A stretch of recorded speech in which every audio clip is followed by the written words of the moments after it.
I'm Arjun Paliwal, founder at InvestorKit Buyers Agency, and I'm joined by Chris Huckster, co-host, our head of commercial at InvestorKit. And today we've got another favorite guest returning. It's Allison from MMJ Real Estate. And in particular, this episode, we're going to be going into the world of leases. Because when it comes to commercial properties, the biggest difference is the lease. The terms, the dollar amounts, all the conditions to know about. And when it comes to residential property investors transitioning to commercial, this is the part that seems to go over the head. This is the part where many people make mistakes. So we're going to help educate you on leases, make the boring fun, bring the T's and C's into some great storytelling and examples from Allison to be able to unpack more on how you can get ahead with understanding the world of leases better. So let's dive into the episode, and welcome to the Commercial Property Investing Podcast Australia. All right, so today we're going to go into commercial leases. To most, that might be the most boring, thick, detailed documents, but this is for us three. This is where it's at, because we know where it's a game changer for commercial property owners. We know the X factors that they can have in documents, but none of this is possible without the right team on your side, right? And so we've got Allison back on the show with us. Thank you, Allison, for coming in. Yeah, from MMJ Real Estate to unpack this lease. And this is a bit of a sample-only lease. And yeah, I can't wait to unpack it. Talk about key terms. We'll talk about what's missing in the lease, what things you like to see, things you don't like to see. So Chris, where do you want to start off on this lease? Where should we start? This lease isn't just any lease, Arj and Allison, and it is a commercial lease, but it's a retail lease. Yeah. Allison, do you want to take us through how the Retail Leases Act applies to a lease? Yeah, absolutely. Well, I mean, obviously nationally, there is some legislation surrounding retail leases. Obviously, my speciality is Victoria, so I fall, into that Retail Leases Act associated in the Victorian market. The requirements on how we identify a retail lease are legislated. So certainly, obviously, retail shop, that makes sense. But also it is any permitted use that basically allows this, the supply of goods or services.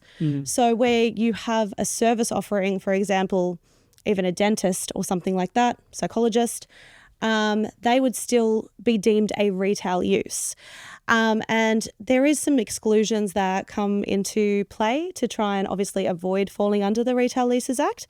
And that's where perhaps in office buildings, anything above the second floor, so you could have ground 1 and 2. Level 2 would be outside of the Retail Leases Act. Potentially if there was a basement and things like that, that would also come into play. And so on that, Allison, what would be the strategic advantage for someone who at level 2 versus ground floor has as a property owner? Well, certainly if it's a net lease, land tax becomes recoverable. That's probably the biggest one. But also there is so many legislative restrictions that come into play with a retail tenant. Things surrounding the requirements to include a disclosure statement and allow them to review that prior to executing their lease. There's also the requirement to issue option notices. So certainly in Victoria, we are required to notify the tenant of their latest date to exercise their option within 6 months prior to the end of their option notice. And we're actually required now to dictate the rental within that notice. And there's a few other, things that come into play as well. But basically, just additional requirements, restrictions surrounding the retail. So that's an important one, because you've got three things there. You've got heightened costs. You've got more compliance factors. Yep. But then also more, when it comes to disclosures, that not just compliance factors of did you do this or did you not? Yeah. But you've seen some horror stories on disclosures where people aren't even having them. What can go wrong if you don't have disclosures, especially from the Retail Act? Yeah, look, if a tenant hasn't been given a disclosure statement, they do have avenues then to either not pay the outgoings that are listed in a disclosure statement until such time as they've been provided with that. Yeah. There has even been cases whereby a tenant has been able to get out of paying their lease, their rent, everything back to the beginning because they weren't supplied with a disclosure statement. So it is a significant document and it's a significant requirement that needs to be looked after. Well, level 2 and level 5 and level 10 and going higher, it's looking a lot sexier for you now, Chris, isn't it? Yes, the views are already great from there, but now we've got like documents, things that we have to, not have to think about. But speaking of all the things to think about and not think about, in this lease document, there's 39 clauses. Mm-hmm. So where shall we start in terms of a couple of things that you feel are important points to look at? And we're going to go, I'll just rattle off some of the basics, because then if I can rattle off some of the basics, then we can go beyond the basics today, right? So some of the basics are your typical net rent, right? Yep. How much you're receiving. Other basics are your lease length, the term of that, property, whether there's options involved or not. Yep. The increase percentages, and then who covers what bills, right? Yep. So we'll call this our baseline. So we're going to go deeper than that baseline. What other things would you like to talk about, Allison, that you think are important to point out in this lease as some key terms? Sure. Well, I think it's important to point out rental increases and making sure, we're looking at a standard REIV lease today. Yeah. I imagine it would be similar for REI and SW or whichever state it's coming from. Where it refers to rental increases, and specifically in this document, it asks you to list the dates. Now, if we were looking at an LIV lease schedule, for example, a different kind of format, it doesn't actually ask you to specify the dates. It's more of an open format schedule, I guess. Where I would probably give some additional knowledge here would be that you want to actually be quite specific with the fixed increase dates and any market review dates, including any that are in any further option term. Quite often I see details such as a fixed 4% increase on the anniversary of the commencement date. But then there's a market review listed on the anniversary of the commencement date on the option. It's going against each other. What are we doing? So things like that. So I think if we're going to do things right, and this is how I like to do it, is literally specifically state fixed 4% increases on the 1st of July 2025, 1st of July 2026, 1st of July 2027, within the market review space, the 1st of July 2028. And then you would also have back in the fixed reviews 2029, 2030. For example. So it's all clear. When you're doing a 10-year cash flow model, from our perspective, Arj, at least we get to know exactly when that increase is going to occur on which date. So you can actually map out that 10-year forecast. Absolutely. And the fact that it's like not just the date, but percentages, quite clear, not two different methodologies coming to counter each other as well. Yeah. It's already really helpful. Loving the show and keen to invest? Well, book your free discovery call and we'll actually walk you through how to build a high growth portfolio without all the guesswork. Just jump onto the link in the show notes or visit investorkit.com.au to book your discovery call. And now let's get back into the show. I can see a bank guarantee in this lease here. Can you explain what bank guarantee is and why we have it in there? Sure. Well, obviously anybody entering into a lease wants to have some form of security over that tenant moving in. In commercial, there's two ways in which we can deal with that, either by a bank guarantee, which is literally a piece of paper that's worth a lot of money, or a security deposit. Under the Retail Leases Act, if the tenant pays a security deposit, we have to put that into an interest-bearing trust account. If there's a bank guarantee, we want to make sure that there is adequate clauses within the lease to deal with that bank guarantee, including making sure that it's able to be transferred to any potential new owner. We want to make sure that it doesn't have an expiry date, or whereby the banks are not allowing nil expiry date, that expiry date is sufficient enough to cover not just the initial term, but any further option terms. When is a landlord typically allowed to access that bank guarantee? And what sort of scenarios? Once the tenant has gone into default, there's a few ways in the lease that the lease actually identifies a default. Typically, it's the non-payment of rental for more than 7 days or more. And the way in which we would deal with that is actually to issue the tenant with a notice of default, try and give them 14 days to rectify that. And if they've failed to rectify that, we would then approach the client's bank to either draw upon the bank guarantee, or we would access the trust account and pull those funds into the property level trust. And what sort of minimum bank guarantee would you like to have? Like 6 months gross rent? As a property 3 months manager, gross rent? Yeah. What's the happy place? as a property manager, absolutely 6 months rent. Yeah.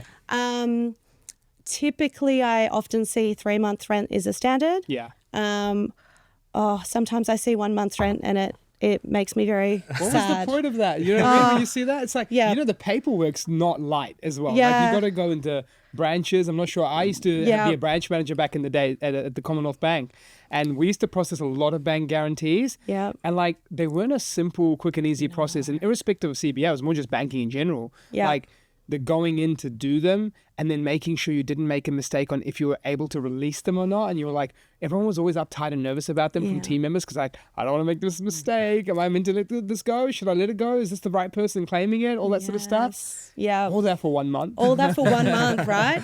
And it would take sometimes 4 weeks to get it. And oh my gosh. I mean, from my perspective, also, I would recommend security deposits over bank guarantees for the swiftness of recovery. However, people do need to be aware that a bank guarantee is protected in an administration scenario. If a tenant goes into administration, the bank guarantee is protected where the security deposit may not be, potentially when it was drawn upon. So that's probably another subject for another time. But so I just think making sure that we've got the adequate amount of clauses within the lease for that bank guarantee. Right. We discussed and lightly touched on incentives in our last episode with, office incentives being 75%. We didn't touch on what that incentive means and how it's calculated. Can we dive into that? Yeah, sure. Typically, like a standard lease doesn't really have great clauses surrounding this. So we often give incentives these days to get a tenant into a space. It could be a rent-free period, or it could be a rental abatement that literally is awarded over the time of their lease, or it could be a contribution to fit out, something like that. So where it's a rent-free period, I feel like that's relatively simple. 3 months rent fee, you start paying rent on, the 15th of March or something. Whereas a rental abatement might be, you've got $50,000 to be allocated equally over the life of your first 2 years of your term. So you just want to make sure that this is dictated clearly within the lease. And something that you definitely want to make sure is that the lease has a clawback provision whereby if the tenant doesn't fulfill their obligations within the lease, you as the landlord are able to claw some of those funds back on the basis of potentially how long they've occupied the space for. On the incentives, is there a favourite you have in particular? Well, from a cash flow perspective, I like an abatement because the landlord's still getting rent in rather than having a period of no rent whatsoever. I also think it helps to deal with those tenants that sometimes just get, for example, they're operating a cafe, they want to get a cafe up and running, they get a huge upfront incentive, and then for whatever reason, they can't get the cafe up and running, and you're left with, holding your hat out and wondering what's gone wrong. So it ties into the bank guarantee thing as well. If you're offering an incentive, you would want to make sure that the bank guarantee is sufficient enough to kind of cover that as well. Now, on the incentives part, I want to pick your brain here. This is just my thought on it, but I've seen a lot of examples that haven't quite displayed this as well. But my thinking is the capital fit out would be such a solid incentive for those landlords that are able to handle that. Yes. And the reason why I think that is a couple of reasons. Number one, you're still maintaining a solid dollar per square meter rate. Yep. Number two is you put the capital in, but you could probably T&C that up to make sure that there's a understanding whose assets these really are. So you're uplifting value in your asset. And then number three is that the toughest part of any new business, whether it's a relocation, a new company, or an expansion, is money leaving you at large lump sums to go and set something up in the hopes it works. where Yes. you've actually removed that risk for them. They can invest in people more with that capital. They can invest in advertising more. They can give business a real good go. If a property owner can afford that, and in return they're getting longer terms, better outcomes, better increases, do you think that is the way to go, or would you put it down to other solutions? I think it's obviously dependent on the situation, but I do feel like it's a great solution to pull in a tenant whereby they wouldn't have been able to do it themselves. All I would say from my perspective is to make sure the obligations on the landlord for that fit out are very clearly documented. I've been around this business for a very long time, and I've seen a lot of arguments over the paint being the wrong color that the landlord's done that the tenants agreed to, or there was supposed to be one more meeting room or whatever. I would just very, very clearly document. I'd probably suggest, if you are going to do something like that, to actually have the scope of works included within the lease. Got it. Yeah. So extra risk measurement, but if you can get it right, it'd be pretty special. And then from a landlord's perspective, you have the benefit of the depreciation, not getting into tax advice, but you have the benefit of the depreciation of that capital expense as well. Because you've invested in that actual fit out with your own money. Yeah. Yeah, no, that's good. So we're talking about coming into a business, doing a fit out. Let's talk about make good clauses and actually doing a deep fit. Yeah. Let's talk about why that's important and why we normally have that in a lease. Yeah. It's probably less of an issue these days because I am seeing a lot of landlords doing the fit out. But where a tenant has put in a specific fit out, we want to make sure that the lease adequately deals with their requirement to remove that fit out. I often see leases having a fairly grey clause that just refers to remove all fit out and leave the premises clean and tidy. And then as a property manager or an asset manager coming in and trying to then deal with that, make good at the end of the day, not having enough legal backing to say, no, well, you've put those screws in, you need to pull those screws out. You also need to repaint the premises, that type of thing. So I think it comes down to having really solid make good clauses within a lease and being quite specific, and maybe even including the condition report as an addendum to the lease as well. Or at least making sure that your property manager or your asset manager has done a very clear condition report at the beginning of the lease. I like the paint one. You know what I mean? I think people underestimate from a street appeal or just even a walkthrough how much a fresh coat of paint can make a difference. Yeah. We have another podcast called The Property Nerds, and one of those episodes we had Belinda, who's running a renovation consultancy business, and she came in and she goes, paint is where it's at. Like, I know everyone talks about it, it's there.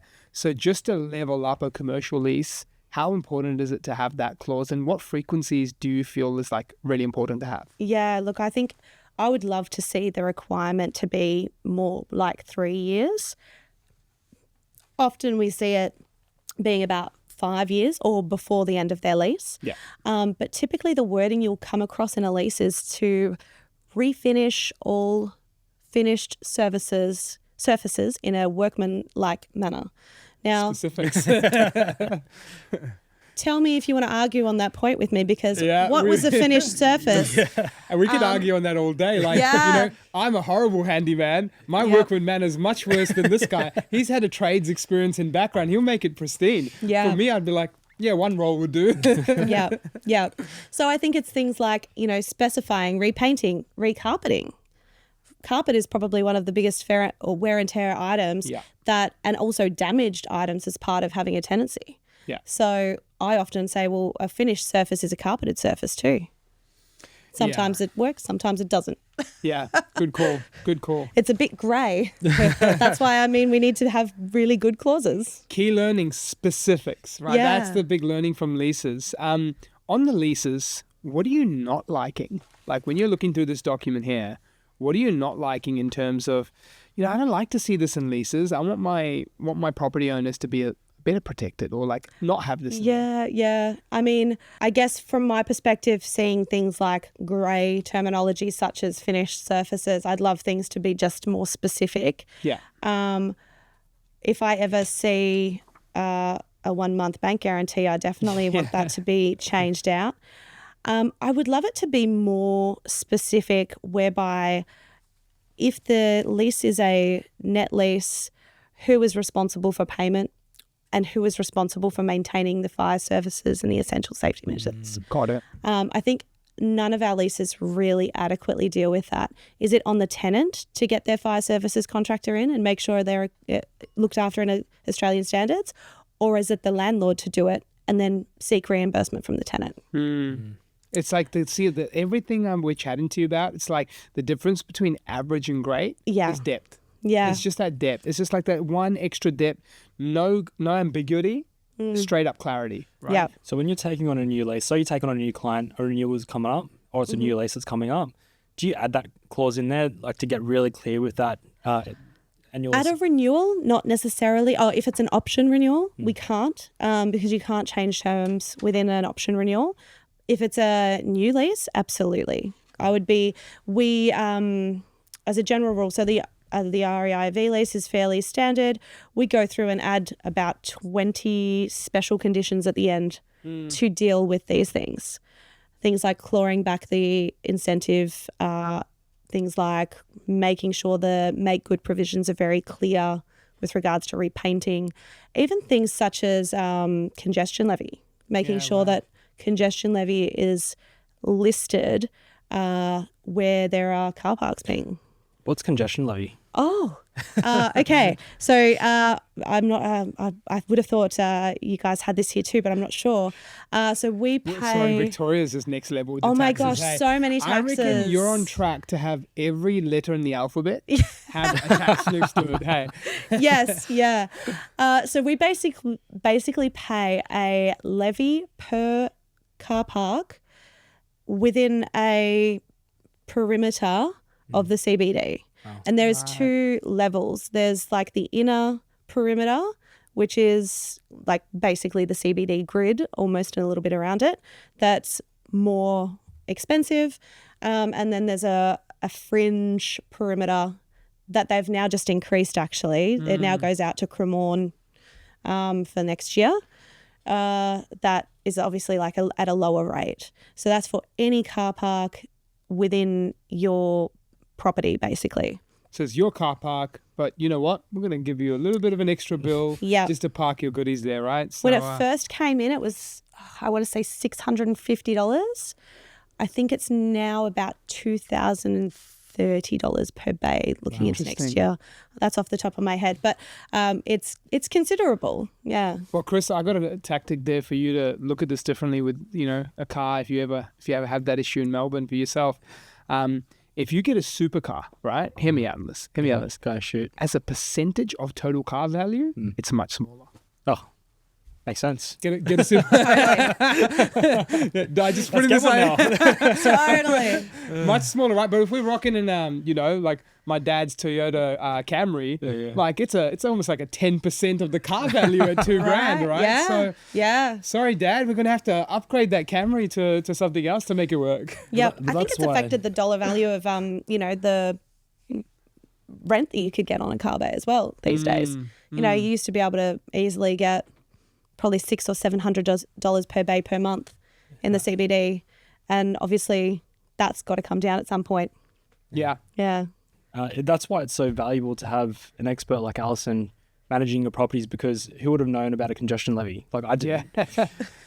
I think the main, things on top of that, like having the expert on your team, is like what I'm starting to realize is not just now, but in my, dealings with yourself, Chris and Allison, I've started to find that commercial asset management is almost similar to commercial law. And why I say that is that, yes, the lawyers come in and help a lot with some of the T's and C's. But if you go through on an acquisition, on a business acquisition, or whether it's a commercial property acquisition or a lease setup, you're going to get so many varying clauses from different agencies you work with, different lawyers you use. And if you're going to have that level of variance, like it's important to go where people do the extra mile. Yeah. Like those extra T's and C's. Because remember, this is not the document for this month. Like this is going in some deep drive filing system where it's going to last for maybe 10 years if it's a 10-year lease. Yep. And if you can get these right up front, you're going to get that extra difference. It's not like residential property management where we all operate and act off all these leases. I'd be surprised if someone uses a lease in isolation from the state. Like, do you know what I mean? It's like, I'm like, what? You're not adjusting it in any way? Where's that X factor? So not only, like Chris said, yes, we need to have the right team around us, but more important than the right team and just looking after leases, it's like how deep can they go into leases to set it up for your success. So Allison, it's been really special to run through this. For any other, fellow commercial nerds who enjoyed lease deep dives like this, like we did here today, don't forget to like and subscribe so you can actually hear more on topics, whether it be leases, bank guarantees, maybe even contracts. We go into deeply into another section, due diligence terms, what to check out. We've got lots more to unpack in this podcast. So thank you for tuning into this one. And Allison, thank you so much. Thank you. Thank you, Allison. Cheers. Cool.